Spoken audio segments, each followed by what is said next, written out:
Hello friends, இன்னைக்கு ஒரு விஷயம் சொல்லட்டா. அது என்னன்னா, 10th ஸ்டாண்டர்ட் படிக்கிற ஒரு பொண்ணு அவங்களுடைய போர்டு எக்ஸாம்ஸ்க்காக நல்லா டிசிப்ளின்டா படிச்சுட்டு இருந்தாங்க. ஸோ ஒரு நம்பவே முடியாத சம்பவம் நடந்தது. அது என்னன்னா, அவங்களுக்கு எக்ஸாம் டயத்துல டைஃபாய்டு வந்துருச்சு.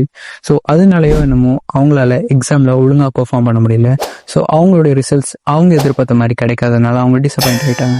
ஸோ நான் என்ன அவங்களுக்கும் வீடியோ பார்க்குற உங்களுக்கும் சொல்லிக்கிறது என்னன்னா, don't take your marks as dream, take your dreams as mark. Every mark has unique story. இது உங்களுக்கு புரிஞ்சிருக்கும்னு நினைக்கிறேன். அது என்னன்னா, உங்களுடைய மார்க்கை ட்ரீம் எடுக்காதீங்க, கோல் எடுக்காதீங்க. உங்களுடைய கோல், உங்களுடைய ட்ரீமை மார்க் எடுத்துக்கோங்க. ஸோ ஒரு மார்க்கும் ஒரு கதை வச்சிருக்கும், தனித்துவமாகவும் இருக்கும். ஸோ இது உங்களுக்கு பிடிச்சிருக்கும்னு நினைக்கிறேன். யாராவது உங்க மார்க்கு எவ்வளோ கம்மியா இருக்குன்னு சொன்னாங்கன்னா இந்த வார்த்தையை அவங்ககிட்ட சொல்லிடுங்க. So I hope this is helpful to someone. Thank you.